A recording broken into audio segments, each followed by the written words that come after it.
Bienvenue chez BGP Music Live. Bien cordialement, Vivien Lalu. Donc ça va être notre nouveau jingle. Voilà. Notre zine, merci. Voilà, c'est très important. Voilà. Donc merci de nous recevoir à l'occasion de la sortie de l'album. C'est au mois de janvier. Tout à fait, 21 janvier. 21, j'allais dire 22, tu vois, j'ai failli me planter. On n'était pas loin. Est-ce que je peux vous laisser vous présenter pour celles et ceux qui ne vous connaîtraient pas encore? Oui, tout à fait. Alors moi, c'est Vivien Lalu. Donc je suis un compositeur, claviériste, enfin multi-instrumentiste, mais surtout claviériste. Et je sors donc mon 3e album, Paint the Sky, sur lequel joue Jelly Cardarelli qui est en ma présence. Donc batteur et également coproducteur avec moi sur le disque, c'est lui qui s'est occupé du mixage. Entre autres, voilà. Donc le disque. Maintenant que tu le mentionnes, je me demande si c'était pas le 22 janvier en fait. Le gars qui sait même plus qu'on sort son disque, c'est énorme. Bon, c'est pas grave, on verra. Que je ne révise pas mes fiches, mais alors que toi tu me connais.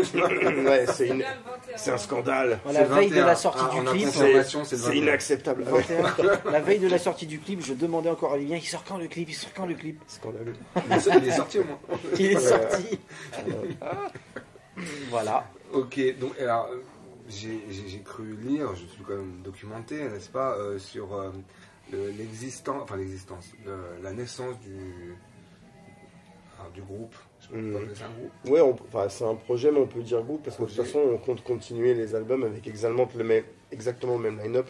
Donc au final, groupe, projet. C'était un projet qui se transforme. Non, mais à la base, à la base, c'était un groupe, c'était même ce qu'on appelait en anglais un band project. C'est un truc très courant en anglais. C'était le cas du Devin Townsend Project par exemple, quand Devin Townsend avait le même line-up à chaque fois. En anglais on dit band project, je sais même pas ce qu'on dit en français, il n'y a pas d'équivalent en fait. Non. On peut pas dire projet groupe ou groupe projet. Non, voilà. ça veut rien dire en français. Mais on peut dire groupe, ça me dérange pas. Pas de souci. Bah moi je pense qu'aujourd'hui on est un groupe. Bah, dans la mesure où on a le même line-up sur les prochains albums, qu'on le veuille ou non, c'est... On est un groupe qui s'appelle vous avez déjà prévu les prochains albums? Oui, tout à fait. En fait, la collaboration avec le label Frontiers, c'est pour plusieurs albums et du coup, Paint the Sky marque le début de cette collaboration. En fait, j'ai déjà fait 2 albums avant sous le même nom, mais c'est vraiment un reboot. Paint the Sky, je le vois comme un redémarrage avec un nouveau line-up. Voilà. Ok.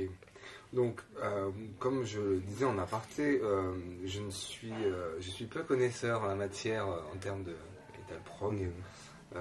Je découvre. Alors, j'ai découvert avec le Proust il n'y a pas très longtemps. D'accord. Mais franchement, je suis pas du tout ton milieu. Je suis ignare en la matière, je le dis franchement. Il n'y a pas de mal. J'ai besoin d'un cours accéléré. Alors, moi, la première chose qui m'a étonné, voire choqué, c'est la structure, voire la déstructure des instruments, de la composition. Enfin, on a l'impression que... Moi je suis cash, je me connaisse. Je l'avais été pour le groupe pour 1056 où il y avait des choses que je comprenais pas trop. Et parfois on a l'impression que c'est un peu le bordel quoi. Dans les instruments, parce que t'as de la guitare, t'as du machin, pas le prog. Tu vois, t'as du pipeau ou non, et à un moment donné, il y a du kazoo. Alors, tout à fait. Déjà, moi je voudrais juste apporter une petite rectification, je pense que Vivien sera d'accord. C'est pas qu'on n'aime pas le terme métal, mais on fait pas vraiment du métal avec cet album. Il n'y a pas de guitare saturée par exemple, déjà les guitares, même les rythmiques, c'est du crunch quoi. Ouais, voilà, il y a des solos où c'est bon. Dans l'approche de la batterie, c'est métal. Mais je crois qu'il n'y a que dans l'approche de la batterie que c'est métal. D'accord. Tout le reste, c'est profondément rock 70 avec un son moderne. C'est ça. Je voulais apporter cette petite nuance-là. Ouais, je suis d'accord. Enfin, voilà. C'est l'analyse que j'en ai. Parce que si on le vend comme un groupe de métal, on va se faire cracher dessus parce que c'est pas du métal. Ça s'appelle métal. Mais c'est pas réellement... C'est plus rock. C'est plus rock. Je dirais rock progressif. C'est ça. Rock progressif. Voilà, avec tes influences. Excuse-moi, je te... Non, pas de souci.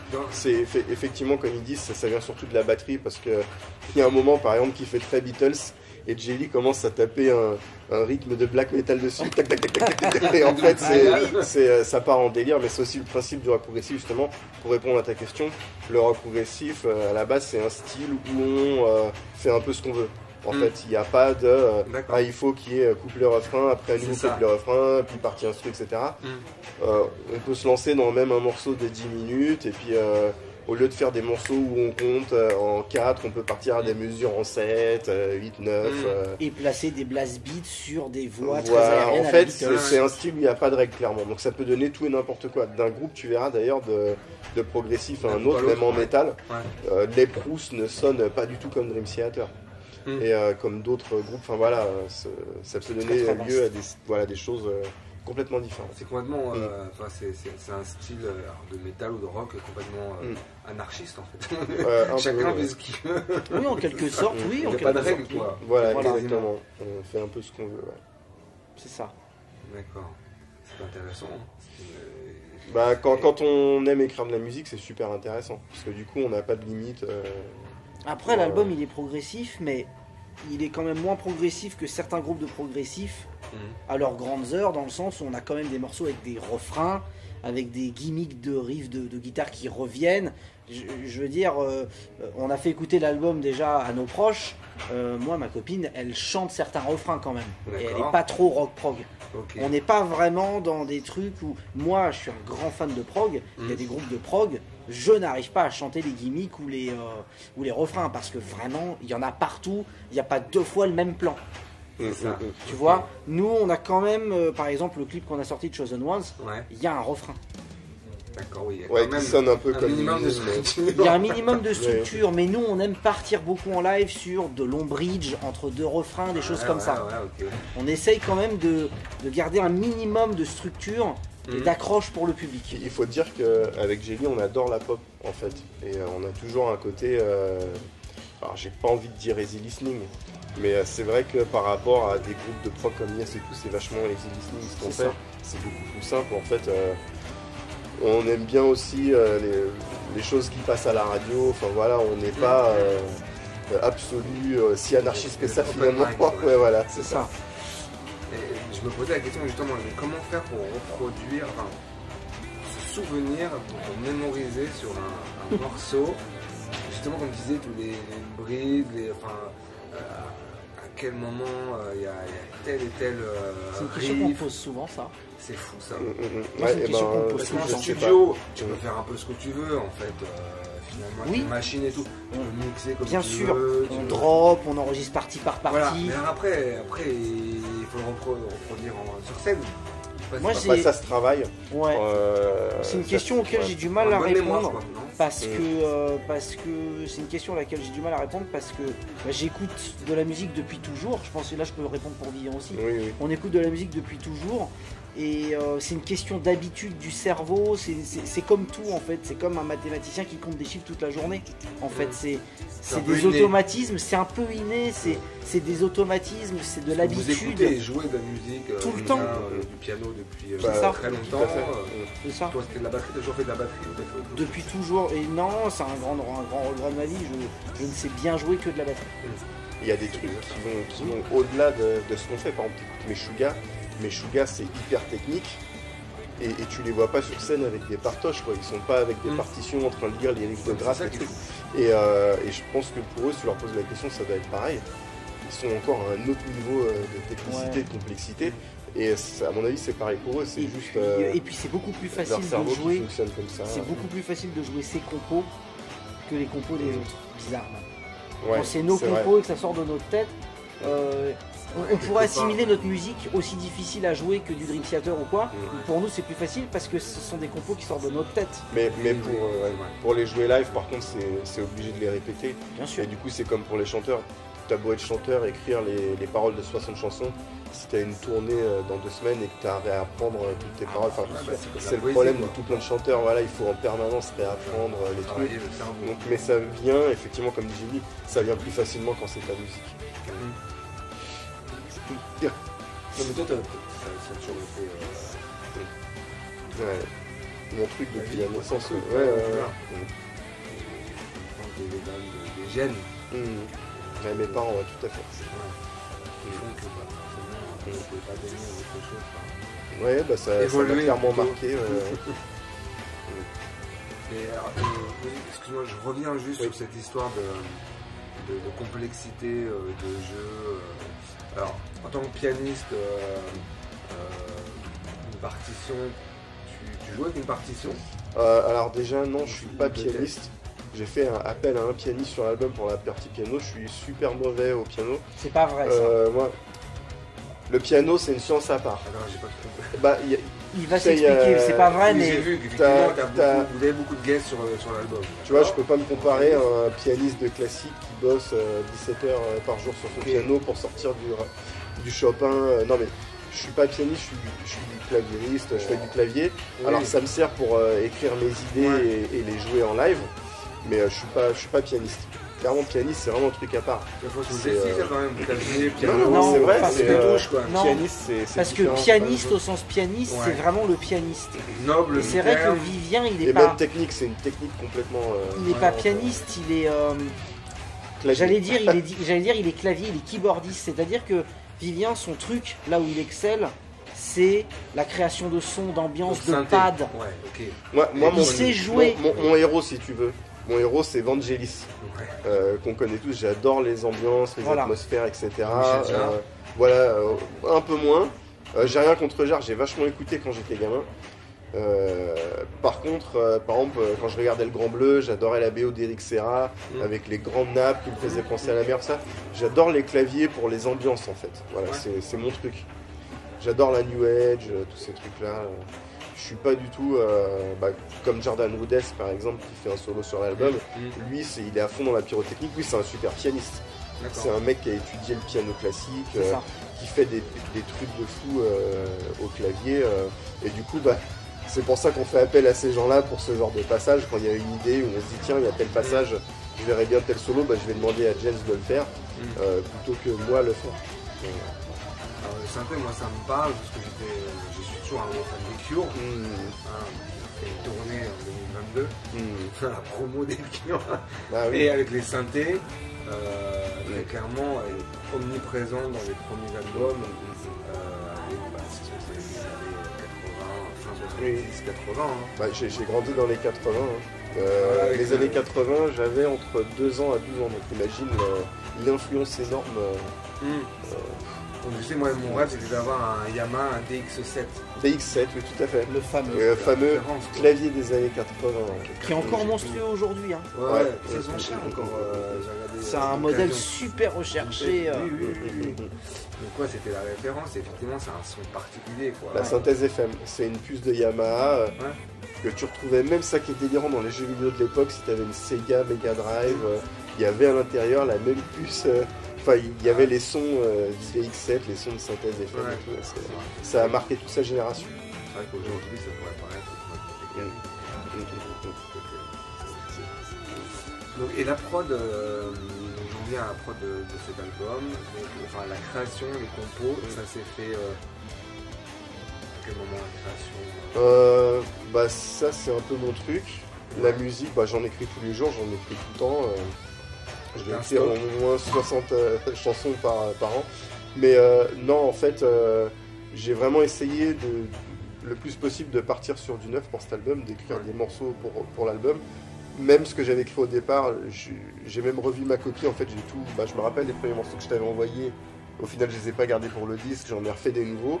Il y a un moment où, un peu comme un écrivain, tu sais, tu as le symptôme de la page blanche, tu commences à faire des trucs et puis finalement tu te dis non, ça me plaît pas. Tu le jettes et puis tu repars sur un truc nouveau. Et au bout d'un moment, ça a vraiment bien cliqué. Et au final, ça vient naturellement. Je pourrais même pas t'expliquer comment écrire un morceau. C'est un truc instinctif. Alors, ça démarre sur de la compo de son. Au niveau des lyrics, c'est dans quel ordre? D'abord la musique. En fait, je commence par la musique.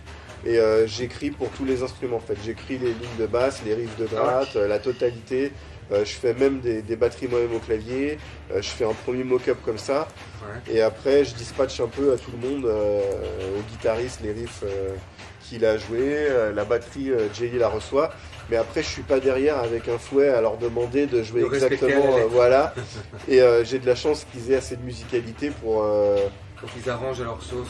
Voilà, et au final, ils sont toujours très proches du lead original, mais avec leur propre swing, leur propre touche à eux.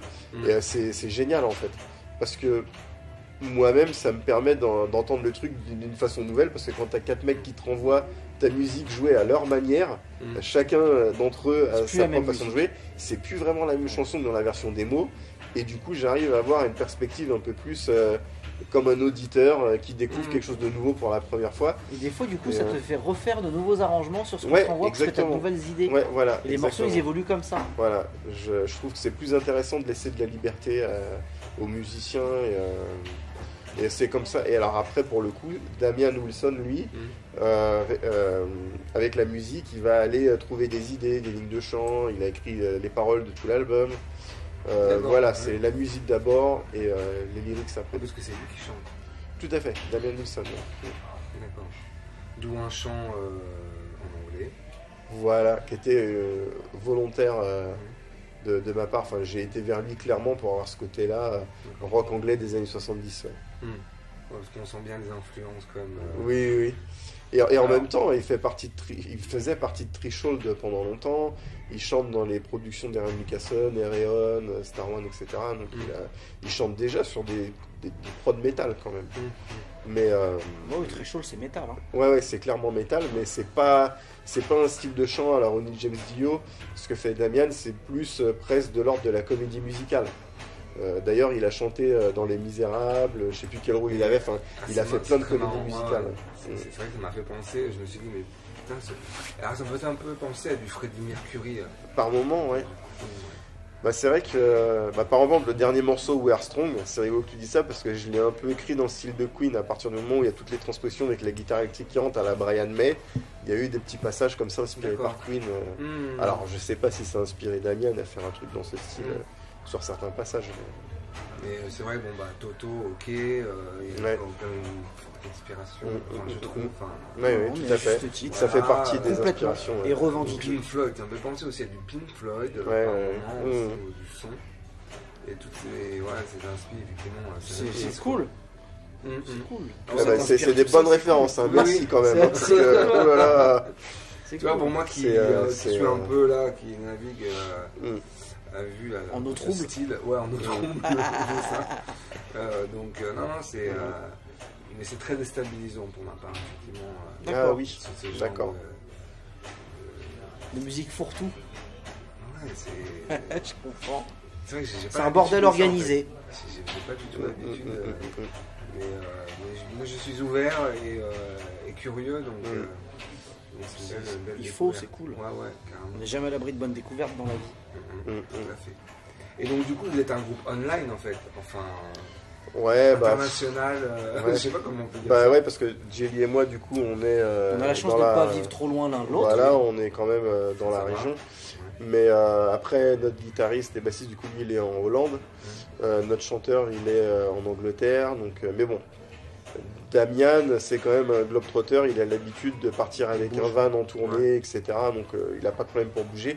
Mais là, sur cet album précisément, on était tous coincés, forcément, vu qu'on était confinés, nous en France, lui en Angleterre, Jouf en Hollande, voilà. Donc, mais fondamentalement, ça ne change pas vraiment la façon de fonctionner, parce que maintenant, au monde de la musique, même les gros labels fonctionnent beaucoup à distance. Ils envoient des albums en mastering au Canada, partout. Enfin, c'est affreux, tout le monde bosse par Internet maintenant. Donc, mais nous, c'est pas ce qu'on voulait faire. Au départ, on avait prévu d'enregistrer le chant, par exemple, dans le studio à Jelly. Et comme le confinement est intervenu, on était un peu dégoûtés parce que ça contrecarrait notre plan. On a été obligé de trouver un système pour envoyer l'audio du studio à Jelly chez moi avec un système de streaming. En ligne, enfin il y a des solutions qui existent pour ça, mais alors ce qui est aberrant parce qu'on n'est pas si loin que ça géographiquement, on est juste à côté, mais avec dans le confinement c'était pas possible. Donc c'est quoi, t'avais ton heure de sortie je pouvais juste promener mon chien, moi, mes chiens pendant c'est quoi 1 kilomètre. Sinon t'as quoi, t'as des 209 de Robocop qui arrive et qui te mitraille, je sais pas. Au début on était un peu terrorisés quand on sait qu'est-ce qui se passe si je vais 10 mètres plus loin. C'était à ce moment-là Ouais, essentiellement pendant le premier confinement. C'est là qu'on a j'ai vraiment toute cette période-là, c'était la grosse période de l'écriture. Ah d'accord. Et donc du coup la prod, ok, et après tout ce qui est mix et master. C'est Jelly qui s'est occupé du mix. Il avait fait je vais te laisser répondre Jelly là-dessus. Oui. Et c'est moi qui me suis occupé du mix. Originalement, je devais m'occuper de rien du tout d'ailleurs. J'allais dire du mix et du mastering originalement. J'ai tapé sur des tambourins. Voilà. Ce qui s'est passé, c'est que j'ai réceptionné les pistes de tout le monde pour pouvoir enregistrer mes batteries. Ouais. Parce que j'ai enregistré mes batteries juste avant le chant. J'avais déjà, moi je jouais sur les claviers finis, les guitares finies, etc. Même si on a rajouté 2-3 trucs après les batteries qui ont inspiré de Joe, mes batteries qui ont inspiré de Joe. Mais du coup, j'ai enregistré mes batteries en gros en dernier. Et en faisant mes exports batterie avec les pistes d'instru à envoyer à Vivien pour qu'il écoute si ça lui convient, machin. Eh bien, je me suis rendu compte que Vivien était Vivien engagé sur le son et que c'est vrai que sur le son, ce qu'on appelait pré-prod, le son était super pour Vivien et que ça correspondait exactement à ce qu'il recherchait sans réussir à mettre de mots en fait. Et donc j'ai poussé un petit peu dans mon coin le mix et on a fini par conclure que le mix on l'avait quoi. Et que ça sonnait comme on voulait que ça sonne. Donc vous connaissez bien, on a tellement bossé ensemble ces 2 dernières années pour le coup. Et avant vous connaissez pas? Non, ça s'est fait, ça fait combien de temps? Ça fait 3 ans, 4 ans? 3 ans, 4 ans, ça va j'avais rencontré, je t'avais rencontré la première fois qu'on s'est rencontrés quand j'étais en tournée avec Virgile à la batterie. 2013. Et dans la tournée de l'album précédent, Atomic Arc, ce qu'on avait fait, c'est comme c'était Virgile Donati à la batterie, on avait organisé des cliniques de batterie un petit peu partout à côté de là où on jouait. Et il y en avait un à Paris et Jelly était venu et c'était mon premier contact avec lui. Et c'est vrai. Il a fait bonne impression. Franchement, déjà humainement, je le trouvais déjà super cool. Et après, surtout quand j'ai découvert son jeu, parce qu'il a une chaîne YouTube sur laquelle il met beaucoup de covers et de trucs perso qu'il fait à la batterie ou au sein de ses groupes. Non, c'est pas ton truc. C'est pas trop mon truc. Je suis plutôt cover, playthrough, montrer ce que en fait, les groupes. C'est quoi ta chaîne? Ma pub, c'est Jelly Cardarelli. Que ce soit Facebook, Insta, YouTube, c'est il a fait il a joué sur un morceau de Fear Factory, là, la vidéo elle déboîte. C'est ouf quand même. Moi personnellement je serais le mec de Fear Factory. D'ailleurs, t'as pas de réaction? Dino Cazares m'a envoyé un message d'ailleurs. Ah bah tu vois. Voilà. Il m'a dit. Donc la nuit c'est terminé. C'est Fear Factory. Non franchement, j'invite tout le monde à voir sa vidéo de Fear Factory, ça fait mal. Moi je vais regarder ça en rentrant. Ouais. Oui, ça devrait te parler, toi. Je vais m'inspirer parce que je me suis racheté une batterie pour m'y remettre. J'ai fait un petit studio chez moi là. Alors ne la regarde pas tout de suite, ça pourrait te dégoûter. C'est monstrueux. Ça dépend si tu peux mettre 3700 heures. Des tutos. Si tu peux mettre 3700 heures par jour pour t'entraîner, ça devrait le faire. Mais c'est gentil. Ouais. Mais non, je fais pas de tuto, pas de trucs comme ça. J'ai tendance à. Pourtant, je suis dans le partage, mais il y a certaines choses que j'ai tendance à garder jalousement. T'es pas prof de batterie? Je l'ai été, j'ai donné beaucoup de cours, mais j'ai aussi fait beaucoup de garderies et ça c'est fatigant et maintenant j'essaye comme des garderies pour adultes ou pour enfants? Surtout pour enfants quoi. Et comme tous les musiciens qui m'écouteront et qui se reconnaîtront dans ce que je vais dire, c'est usant de faire de la garderie et moi maintenant j'ai passé 30 ans et moi ce que je veux c'est faire du kiff, je veux prendre du plaisir. Et donc quand je donne des cours, j'essaye de prendre des gens qui savent de quoi je vais leur parler, qui vont travailler des techniques particulières, qui viennent me voir pour se perfectionner dans la double pédale ou dans la technique de caisse ou des choses comme ça. Je vais les prendre 3, 4, 5 heures d'un coup, une masterclass, je vais leur donner du travail pour 6 mois, 1 an, 10 ans. Et je les revois. Pas des vrais débutants alors Non, je prends plus les débutants. Non, je peux plus, j'ai plus envie. C'est du perfectionnement. C'est pour moi, c'est triste, mais je le vis comme une perte de temps. Il y a des professeurs de batterie pour ça, dans des écoles municipales qui sont très bien pour ça. Et moi, mon kiff, c'est de prendre des gens qui ont vraiment envie de progresser, qui ont déjà un bon niveau et qui ont envie de se perfectionner. D'accord. C'est ça mon kiff. Voilà. Bon, on débute du sujet. Oui. C'est un drôle de kiff, ça. Tu kiffes pas dans la vie? Moi, je kiffe prendre des gens qui veulent se perfectionner à la batterie. Non, mais quitte à donner des cours, je suis plus dans ce partage-là. Non, mais je comprends. J'ai besoin que le mec qui est en face de moi... parce que pour enseigner, tu es obligé déjà d'apprécier le fait d'enseigner ce que tu fais. Et je donne mieux. Donc voilà, c'est important d'être honnête à ce niveau-là, honnête avec soi-même, et du coup c'est mieux pour les élèves. Par contre, je donne beaucoup de cours de mix. Beaucoup de cours de mixage, de MAO. Ouais. Ça marche très très bien. C'est vrai, il faut que je m'inscrive. Cours de mix. 80 € l'heure. Ah putain. De DJ? Non, vraiment du mixage, mixage studio, technique d'enregistrement d'album, tout ça. Faudra qu'on parle en MP ensuite. Avec plaisir. Bon, bah écoutez, alors après, oui, on va finir quand même. Donc qu'est-ce qui est prévu si tout se passe bien, j'ai envie de dire, au niveau de la situation sanitaire? On aimerait faire des concerts, mais voilà. On pense que... Il y a quoi de prévu? On pense que, hélas, ça va être très compliqué de tourner sur cet album-là, pour plein de raisons. La pandémie, le fait qu'on ait... Les acolytes qui ne sont pas en France. Ouais, le fait qu'on ait des Ils ont déjà un emploi du temps chargé pour l'année prochaine, en fait. On a tous un emploi du temps chargé. Chacun avec leur projet. En fait, je vais être honnête avec toi, avec la pandémie, en fait, on est loin d'être les seuls. Enfin, t'as remarqué, tous les groupes sont, comme ils ne pouvaient pas tourner, ils ont tous fait un nouvel album, tout le monde avec son studio. Et il n'y a pas un groupe sur cette planète qui n'a pas fait un nouvel album, là, ou au moins 2 nouveaux albums. Donc là, il va y avoir embouteillage. Voilà, c'est déjà le cas. En fait, ce qui est ouf, c'est que l'album, on l'a terminé en février cette année. Et il sort presque en février, tu vois, il sort fin janvier 2022, parce que chez le label, justement, tout était déjà blindé. Enfin, tous les labels actuellement ont un planning super rempli, et vu que le live ça marche pas, la seule chose qui marche c'est faire des albums, donc tous les groupes font des albums. Et du coup ça plombe aussi pour le live, parce que le live marche pas super bien, mais entre temps, le temps que l'album sorte, de son côté, par exemple, Damien Wilson a déjà des concerts à faire sur 2022, mais dont la plupart sont certainement annulés ou redéplacés. Ouais, des reports. Ouais, voilà, donc là c'est difficile d'organiser quoi que ce soit. Et puis vu que c'est un reboot du projet, avec un plus gros label que précédemment, forcément il va y avoir toute une nouvelle audience qui va arriver, qui n'a jamais écouté ce que le groupe a fait avant. Il est possible que ce soit compliqué de donc du coup c'est un reboot, donc je pense que quand on aura 2 albums, ça sera plus pertinent de faire du live parce qu'on aura plus de matos déjà, on n'aura pas juste 1 heure, mais on aura certainement 2 heures de musique dans laquelle on pourra piocher. Et du coup, d'ici là, on aura eu certainement la chance de s'organiser. Peut-être que le monde de la musique sera stabilisé. Je sais pas, j'espère. Il fait qu'1 heure votre album?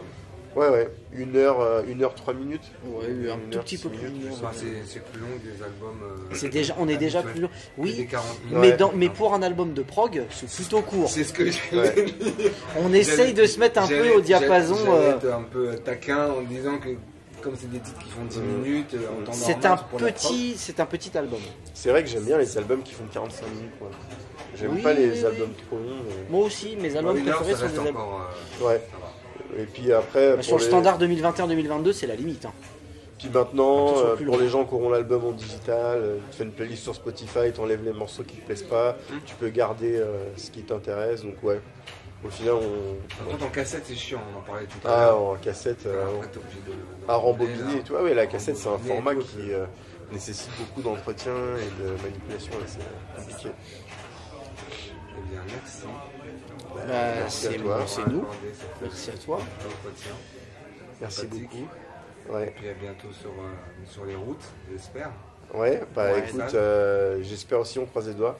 On aimerait vraiment moi, oui, jouer cette musique en live. Ouais. Toi, ce sera avec toi c'est sûr, avec Disco. Avec Disconnected, c'est sûr que Jelly sera sur la route. Ah ouais, mais avec l'ALU, on verra le plus tôt possible, mais on va le faire dans des bonnes conditions. C'est une musique qui doit se défendre dans de bonnes conditions. Voilà, puis on a déjà commencé à écrire 3 morceaux du prochain album. Donc là, ça va être surtout du studio pour l'instant. D'accord. Ouais. Je pense qu'on a besoin de se construire une fanbase solide avant de pouvoir remplir des petites salles. Ouais, voilà. Bonne chance, bon courage. Merci, c'est gentil. Merci beaucoup. Merci on en a tous besoin. Allez, salut. À bientôt. Ciao tout le monde. Bye bye.